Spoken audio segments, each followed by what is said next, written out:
What's up? What's up? Oh, my name is Elena Graglia. I come from Italy, and I came to Canada a year ago. It's also a year that I don't see my family due to COVID.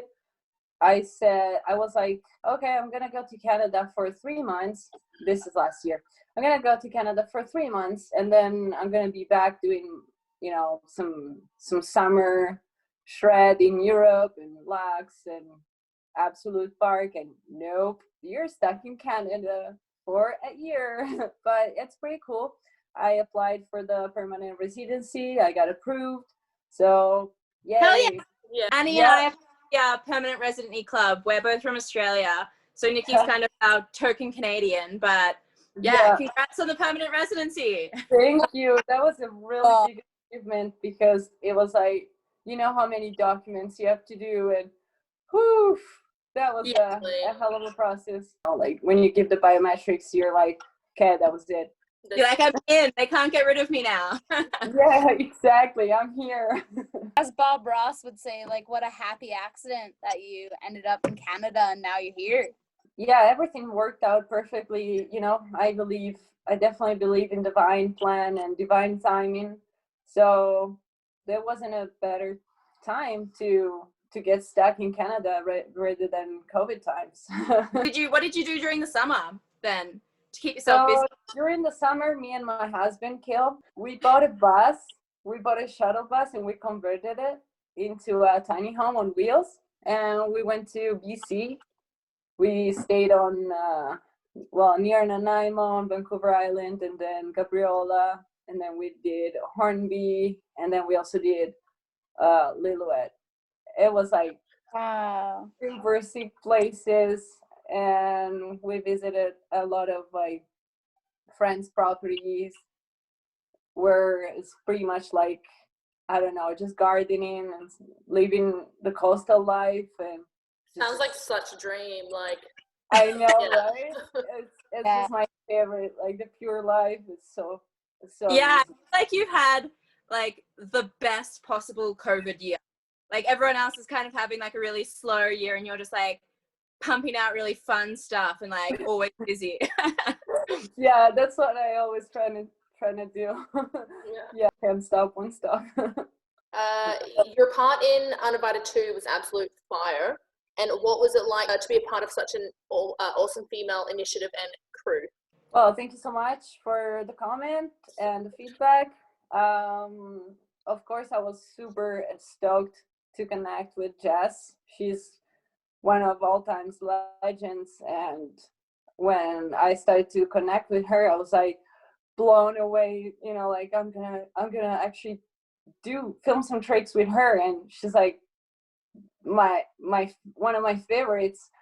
And it was like definitely such a big honor, and especially when filming was with some girls that I already knew, like Ilva, some European girls.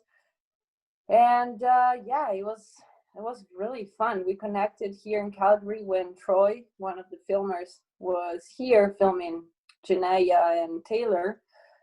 But then we connected better in Salt Lake City. I was there, she was there, the whole crew was there. It was like really good times. Well, we were there. I was there for a whole month, and I had a lot of fun and good crew. Because now, like, the industry is growing. They are investing in women. We don't have to be like passive aggressive but just as the fucking king. Yeah, together. We're Jess over here. Jess actually is from, like, grew up at Silver Star, is the mountain that we all ride, and Nikki's face right now kind of says it all. Jess, like, she's one of like the OGs, right? She's like way up there. We've had the pleasure of actually being able to talk to her, and she hung out for a couple of events here maybe a year or two ago. And she's such a nice person. She's literally just so stoked and just getting girls out there and having a good time. And also, if you think about it, that she's like putting her own budget into all this, like that's a big thing that I really I admire her for what she's been doing so far. We definitely need more Jess in the world. Hell yeah. I think that's crazy that the first Uninvited was like 100% pretty much Jess budget. I think it's so beautiful that it had such following on the first one, that the second one she had a little bit more help, but obviously like Jess is putting it in. And I think it's beautiful that kind of in facets is like she doesn't want girls to have to go through what she went through when she was coming up. And I think that's like so honorable, and same kind of what you're just going on about, like where it used to be like you as a female, you have to fight all the other females to get that one part in movies. Yeah. And now like it's because of what women like Jess is doing, it's starting to be like, hey, I'm gonna support other women and I'm gonna get it in, and we don't have to fight anymore. We can like work together, get each other highlighted in it, and that's so sick. Yeah, I agree 100% with that, and we have to actually support each other and reunite to make everyone's success. And maybe for me, success is one definition. For you, it's a different definition, but we can bring everyone to success, like if we work together. Why fight when you can just work together and both kick ass? That's why I also never liked competitions. Like it's not really for me. Like I just love to get out there, give the best that I can give for myself, and be competitive just with myself, like, and be better for what I was like yesterday or 1 week ago. So is that what like brought you into street? Was that like that self progression versus competition kind of style? Is that Yeah. I don't know. I started doing street ages ago with my ex-boyfriend. We were like on our days off, we were like, why don't we go hit this thing or try that thing? And then I got completely sucked into park riding that I completely forgot about it. I was like, no, park edits. And then I rediscovered that I actually love to do that. what's for you, like I know like a lot of park riders, kind of seek the street just because it's like it is a different aspect of it, but for you, like what is the big difference between riding park and riding street?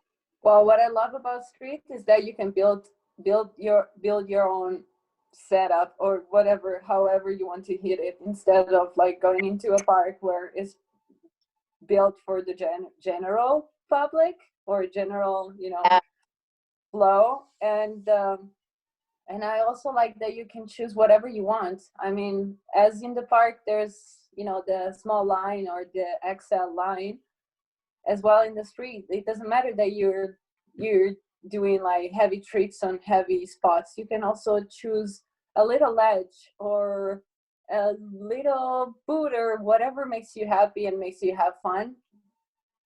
And plus it's for free, so you don't have to get a street pass. I think like right now here in Calgary there's so many kids doing street because COP, the snow park here, wasn't even a thing, and then you have to get a pre-sale pass, so all the kids are not boarding unless they go to the mountains. So I guess a lot of people are getting out there. Out of a curiosity for a train park builder, like what's your dream kind of line? I definitely am a fan of confusing lines. So like not straight lines, like that you are programmed to go from the top to the bottom, but you can like go right and hop onto this and go down and go all the way left and then turn around and jump on this and then hit the super long rail or just do the hip, whatever, like. So yeah, definitely creative. And I mean, if there's a long rail or a kink, some technicality is always appreciated, but definitely like fun. So obviously park riding's like a big thing and street riding, but is there any kind of like backcountry areas or any resorts especially that have kind of like a special place in your heart? Yeah, as you already know, I started in the backcountry, well, and it all started because I broke my ankle. I was skateboarding before snowboarding. I broke my ankle, and then my friend was like, "Yo, let's start doing the backcountry thing, so your ankle doesn't, hurt so much because it's all fluffy, right?" And I was like, "Yeah, that could work." And then I started just doing that for the first years because I was like so hyped on walking, like hiking up and earning your turns. Yeah. And so definitely Italy and France have the some really good turns and big mountains. My favorite, like I keep it in my memories all the time, is Courmayeur. Is a resort at the feet of Mont Blanc, which is the highest mountain in Europe. So you have like this tiny tuna fish can gondola that brings you to the top of the mountain. It's like from the 20s, 30s. I don't know. I don't really know. But you get to the top of this all squeezed, and then you just cut to the back of the mountain, the backside of the mountain, and you just start getting into this like natural half pipe. And then there's the forest, and then you get to the actual foothills of the Mount Monte Bianco, White Mountain, Mont Blanc, as you prefer, and it's just an amazing landscape, like scenarios. And yeah, my heart definitely skipped a bit there. Actually, super fun partying until late night. So you shred in the powder all day, and then you stay up there and party. And then with the full moon, I remember this. With the full moon, we would go all the way down to the bottom, and we didn't want to finish the party, so somebody had the speaker, and we put the song I just came to say hello. Yeah. Do you remember that one? Like, Yeah. 70,000 times on repeat, and we were like stoked as if it was like the first time. Like, What we a were, vibe! yeah, we were just like, yeah, like let's keep going. We'll never stop. It's those days where you could socialize with people. Honestly, yeah. Yeah. It's gonna feel like, when it happens, I mean, there's nothing like vibing with people already, like with the crew and catching those vibes and feeding off each other, and then being restricted from all that and then coming back. Oh, it's gonna be like what normally would be. Yeah. Like The world's gonna go crazy. It's gonna be great. We're all gonna be putting those songs on repeat, being like, "This is the best song ever." Yeah, it's gonna be extreme. So instead of just selling access to Snowboarder's Guide to the Galaxy, you encourage the community to give back in some way. Right. So Snowboarder Guide to the Galaxy was meant to be a soft message, like an indirect message, because we didn't want to, provide something that you have to listen to me. This is where I'm gonna say, and like this is the guide. No, it's like this is our snowboarding, and at the end, we're like, why not saying some positive messages at the end, like not forced or not forcing anyone, but we really wanted to put our hearts out. And so nowadays the biggest problem of the snowboarding industry is like everyone is working so hard to make a full video part, and then nobody's paying to watch. So like back in the days, you always had to pay for a movie or something, like the magazine. Like right now, all the prints and all the biggest videos are disappearing because there's no real money coming back. Like this is how it goes.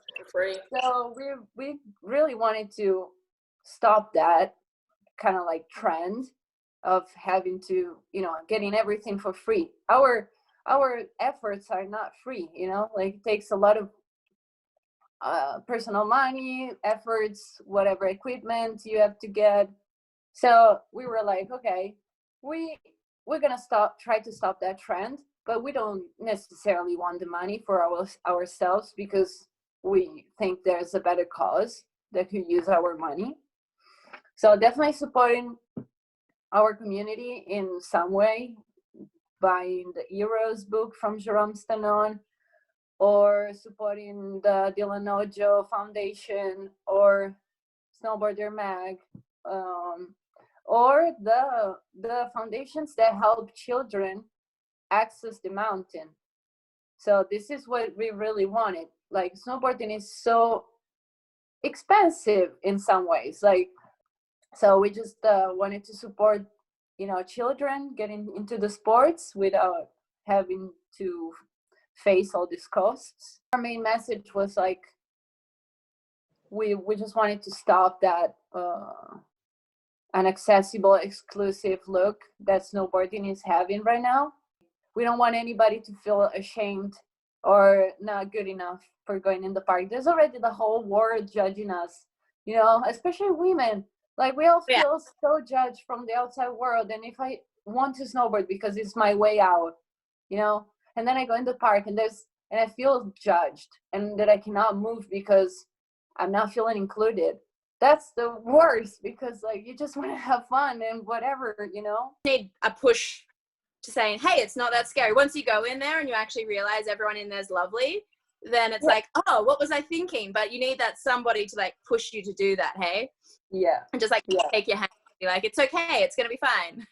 Yeah, it's so important. Like, I wish I had something like that when I started, because it's always like, like such a panic attack every time you have to go on the mountain, and then you're like, okay, it's not that bad, but it could be easier, like anytime I go to a new mountain, a new park, like, we're pretty lucky with Silver Star, the park crew here. Well, Nikki's park crew, but even the guys are super supportive. But awesome. I mean, I feel it when I go to a different terrain park at a different mountain, I'm kind of like looking around being like, how many girls are in here, and is it all just like boys? And I'm like still a little nervous if I don't see any other girls. Yeah, I mean, that's one thing we've asked a couple other people. I think Sunshine and Norquay and like Louise are pretty lucky to have a wicked girl scene out there, with Rude Girls really encouraging it and like really putting in the work the last few years of like closing that gap between females and males in the terrain park. But like, a lot of the other terrain parks, we spoke to a crew out in Edmonton at Rabbit Hill, called Triple B Mob. We talked to them the other week. Like, yeah, there's this huge gap, and like, why do you think there is just like this big gap between males and females in terrain parks? Like, I've been talking about this with an Italian girl that she was bringing this topic into her university thesis.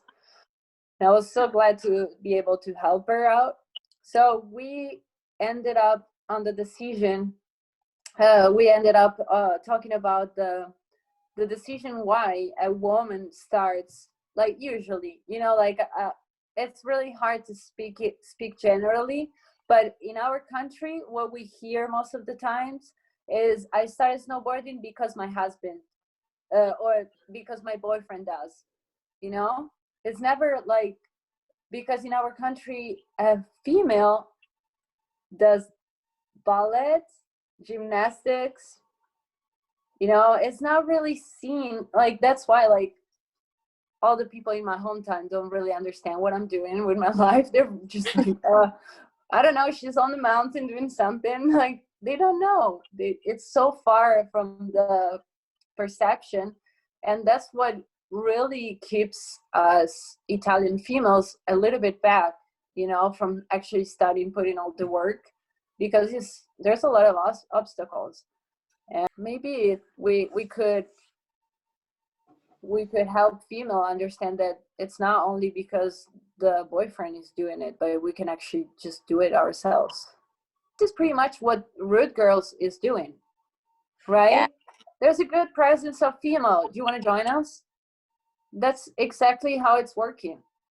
So, and that's why a lot of people join, because they see that there's already a presence of female doing it, and they're having fun. There's no big judgment, and there's progression in the sport.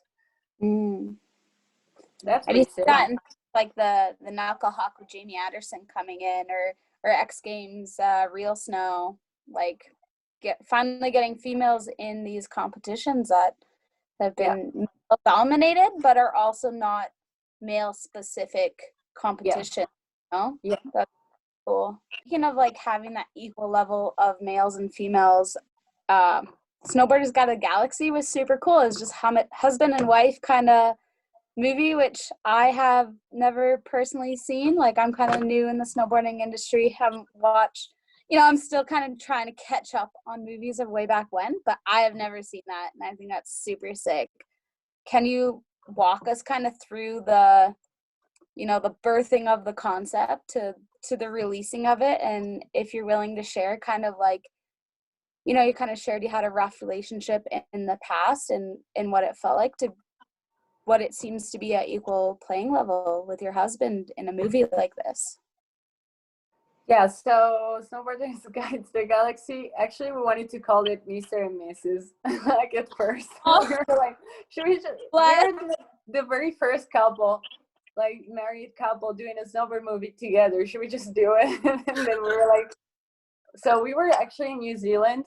We were driving on the left side of the road, which is already kind of complicated by itself. And Kale was driving, and I was like, okay, we need to find a title for the movie, because yeah, it's actually like something that, I don't know, me and Kale really work on just whatever comes up, like the intuition of things, like the natural intuition. So when something comes up, it needs to be dealt with. So I was like, okay, title of a movie. How would you call the movie? And then like silence for a second, and then we kind of both said something about galaxy, and I was like, hitchhikers, Snowboarders Guide to the Galaxy. And then we were like, yeah, this is it. And so yeah, that was pretty much like 2 years ago. So we didn't even film anything yet. We already had the title for not even one click. So when we came back, the winter started here, and that's when we started to put in the work. And it was definitely challenging, like being me and him with no real super professional equipment. It was quite challenging, but this year is getting really so much better, but we'll get there later. So you were asking about my past relationship and where I'm at now. So in my past relationship, I felt like I never had time for myself. That I was always like giving my energies and my like trying to make the other person happy and never focusing on my happiness. So right now we are both like, me and Kale are both focused on, living a healthy lifestyle, having a good quality of thoughts, good quality of decisions, and just a peaceful relationship, and nurturing, so we can both grow from each other. And it's been working really good for me, because I feel motivated, and yeah, I'm really stoked.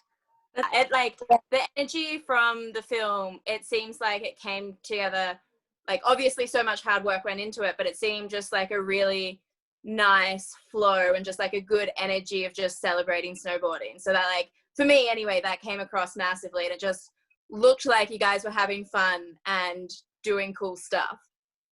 Yeah, it's pretty much what we just like, we didn't want to get like super serious, because there's so many movies that are giving that energy out of being like very professional and serious, but snowboarding is about going against every rule. So we can, like, there's, this spot is too big, this spot is too played, this spot is too white, this spot is too blue, like, let's just remember that we are here to play with a piece of wood on the snow. It's supposed to be fun, right? It's supposed to be fun. Yeah, let's have fun. Don't make it so serious. Like, yeah, absolutely. That's so sick. I especially love like the ice rink to like bench, kind of like the ice rink in general scene. And I think it was super sick that like pretty much every spot you and Kale both kind of had like hits on every spot. It wasn't like, this is my spot, I own this spot, no one can get a trick on this spot. Right. I That was super cool to see you guys both tricking spots. So yeah, like we I'm so glad that you noticed that, because we wanted to destroy every single rule that the cool guy snowboarder is making right now. So doing the same spot, not allowed, like it is, let's whatever, it's fine. Just go out and play with the snowboard. If you have fun, then people will see that you're actually enjoying what you're doing, and they're gonna get stoked. Like the most powerful comments that I receive is, when I see your videos, you make me want to grab my board right now and go outside and do it. Whatever it is, I just want to snowboard right now. Like, this is how I feel after I watch your stuff. And this is exactly what I wish everyone to do. Like, That's like exactly the vibe I'm getting right now. I'm like, Yeah. yeah, I'm kind Yeah. of like, I want to grab my snowboard right now, even though it's minus 30 outside and pitch black, and I'm like, I'm gonna go find somewhere to hit. like, right, girls, let's go. Yeah, like a serious face, it's not super impactful. You can be a really good snowboarder, but with no personality and always a serious face. What message you gonna give? That you're bored of what you're doing, like that you hate it pretty much, like, Yeah. you're just there because you have to do something. No, just bring up the vibes, have fun, bring in more people as much as you can as well. That really what makes me happy. Like you've said, that lots of people, and it's great that they actually say that back to you, but like your clips inspire so many girls and guys, but girls especially, just because you do look like you're having fun and it looks like a blast, and it's like, I want to do that. I might not be able to land that, but I want to try and have as much fun as she's having. That's awesome. Yeah. You said on your previous relationship you were a lot of the time investing in kind of getting him clips, and you're behind the camera a lot. Is there anything about being behind the camera that you miss, or you kind of... Yeah, it's definitely a love or hate approach here. Definitely, because like when it's cold out and you have to, like, you just want to ride, so you keep moving and you don't freeze. But yeah, so I spent a lot of time behind the camera, and actually it was like 50-50. Like, as much time I would spend behind the camera, he would spend it for me. It was just like draining for me because of the fact that we were always fighting night and day. So it was like not really about the filming. That wasn't really the issue, but the issue was like fighting every day night was taking away the motivation and the energy out of me, so that during the day I was like completely drained and couldn't move. So I was just like, yeah, you go ahead, I don't want to deal with you, just do your trick and I'll stay behind the camera as long as you don't talk to me, kind of thing. It's exhausting. Yeah, it's exhausting. I wasn't motivated to snowboard anymore. I was like, whatever, maybe it's not meant to go like that. Maybe I'll just become a good filmer, whatever story I used to repeat to myself. But yeah, it was fun times. But when you have a healthy conversation and deal with the problems or whatever issues the relationship is facing, then keep doing that. But if it's something that is not working and you keep just doing it because you think that you have no other choice, well, you can make yourself, like, you can create for yourself a different choice, a better choice. You can start loving yourself instead of loving somebody else. That's what I learned the most, like loving yourself, and so that whatever it's trying to destroy you cannot stand anymore. And also, whatever, if you keep avoiding to see the red flags, the universe will make it impossible for you to live in that situation, that you have to eventually quit. Saying what you said just a little bit ago about how you thought, oh, is this going to be me? Am I going to be a filmer? And it's like that self-doubt of being like not forced in this situation, but like choosing to hear that voice of like, okay, am I accepting this? Is this just what I'm going to be? And having that negative self-doubt when you don't need to be, when you're like, no, I'm good enough. Like I don't have to be a filmer. If I want to be a rider, I can be a rider. Like you don't Right. have to succumb to your doubts there. Yeah, absolutely. When you are in toxic relationship, you start justifying a lot of what's going on on the outside world, or around you. So you start justifying everything and accepting every single thing. So like, he's not that bad. It's because maybe I said something wrong, or I did something. It's always about what you did wrong, but in the end, it's always you trying to make things better. Self justification is a dangerous game, isn't it? A word for the generations, or the girls that need to hear it. It's just like, don't waste your time on something that is not making you grow and feeling happy on the daily basis. With those internal self-doubts that we all face, I think online and social media kind of has a big addition to those self-doubts. Out of curiosity, like, I think we all go through those social media comments as females on the internet. I think that's right now a big phase that's going on, is like hearing a lot of negative comments online. Oh yeah.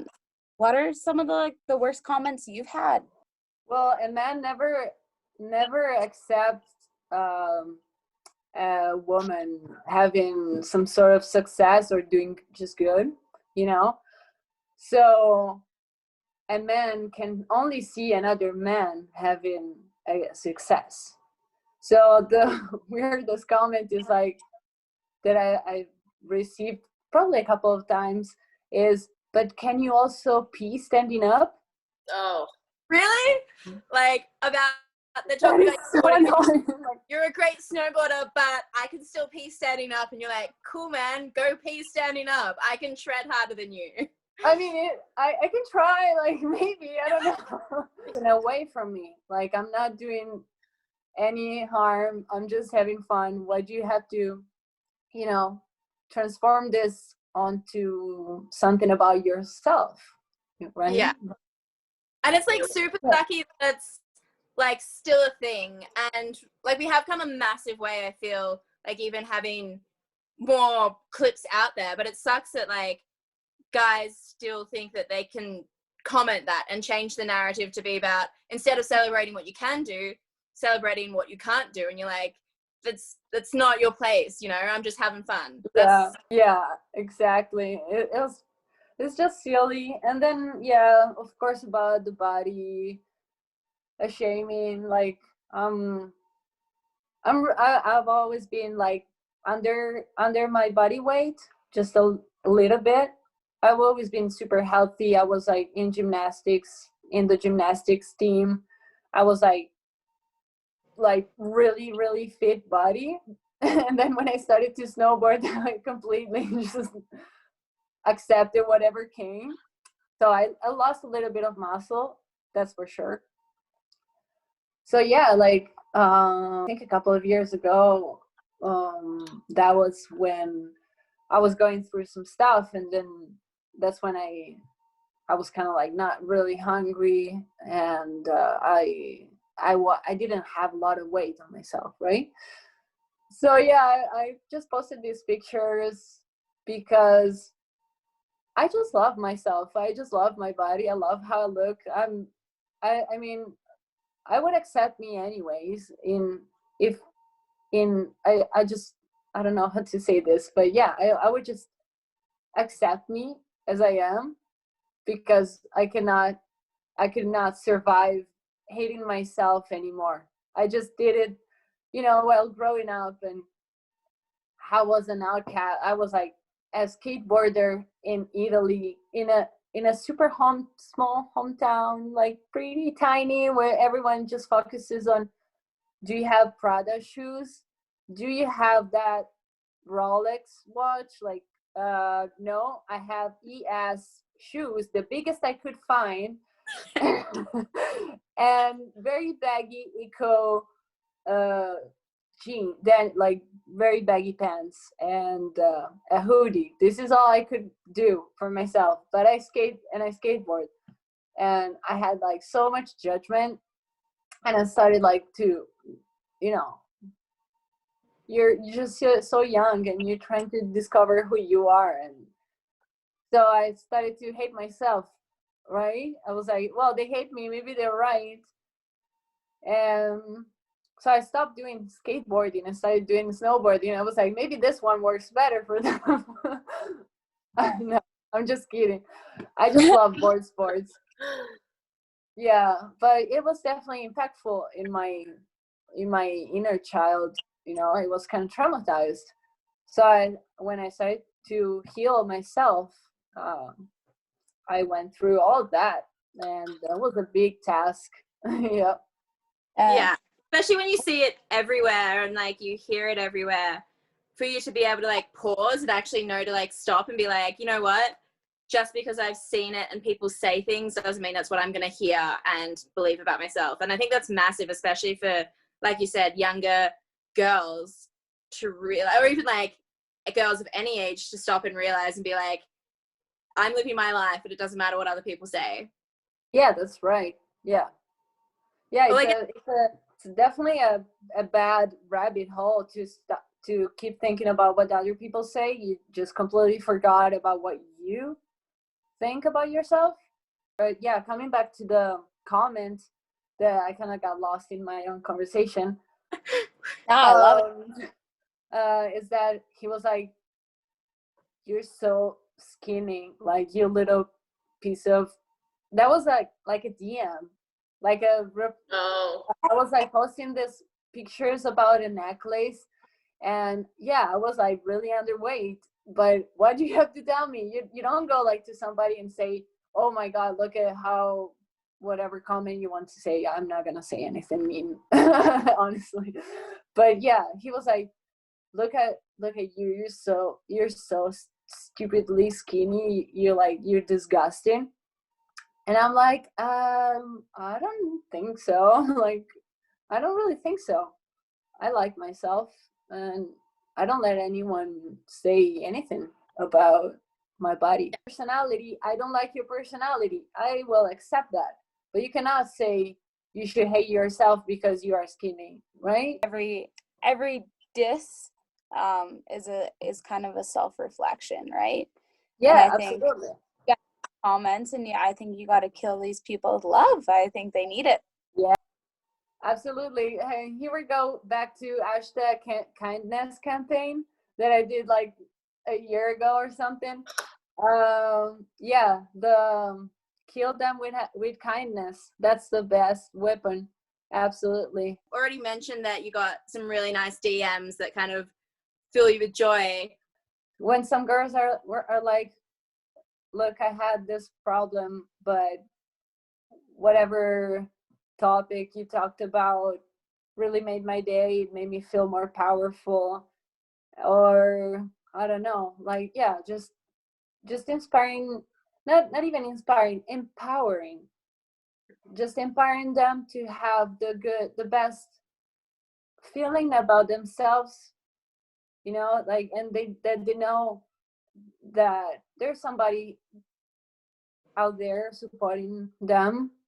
Like, I'm I like to say that I'm everyone's best friend, because like I just want to be at service and help everyone, not only in snowboarding, but to actually feel good on this, you know, in this life.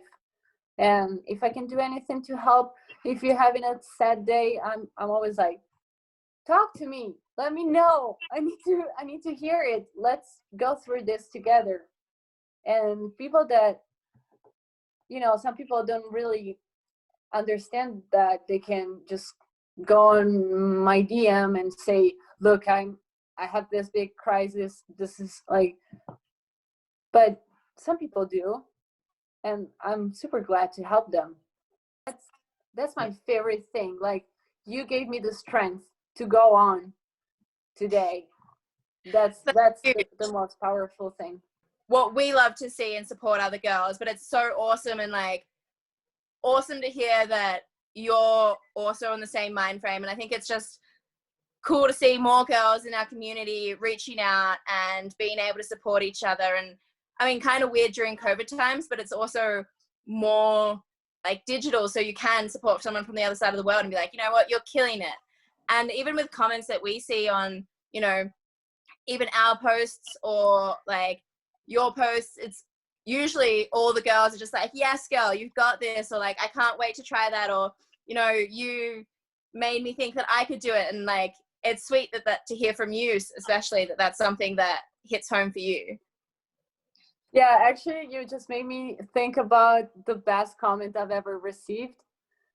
Was a girl, a woman, a mother, and she told me, okay, my daughter cannot see any other trick than this one. She's like, she's been watching this on repeat, and it's like, yes, this is good. This is gonna be you this winter, or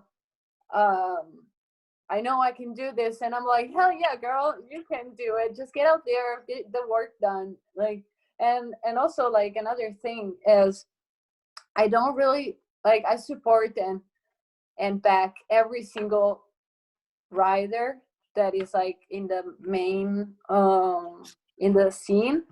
But what I really like to support is the girls that are just starting, because like, all the girls that are in the scene already have all the feedbacks, all the, you know, congratulations, you're so good, from everyone.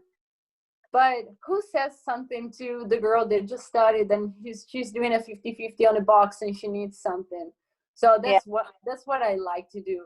Like, give her something to believe in and just keep going, you know. We hold kind of like the equivalent. We got inspired by Rude Girls, and we have kind of our own ride days that we call them progression sessions, and we get the girls and invite them, and some of them have never been in the park, but it's actually our favorite days. Like, we get so giddy and excited by the girls who've never even entered the park before, and then they're so stoked, and it's just like this huge wave of energy. So you're definitely open invite anytime to come hang out at a progression session with us when we're allowed to have them. Yeah, I would love to come, and yeah, I cannot wait for sure. Off of that, with all the upcoming girls and like all those beginners out there and all those girls who are like getting a taste of it, who aren't necessarily going after being like a pro rider, but are just riding, or girls who are just starting and want to be pro riders, do you have like a word of advice you would give either to like your younger self as a rider or to like the generation coming? If you have talent, work hard. If you don't have talent, work as hard and you will get the same result. That's something funny. I always see like people who are like, oh, I wish I was as good as that person. As like, you know, the difference between you and that person is that person has fallen 1,000 more times than you've fallen. Yeah, anybody, like, we are on this planet to create any kind of reality we want, but you have to prove that you really want. So like, if you put enough work into it, you can do literally anything. I just got like sparkles of inspiration in my body going on now. Yeah.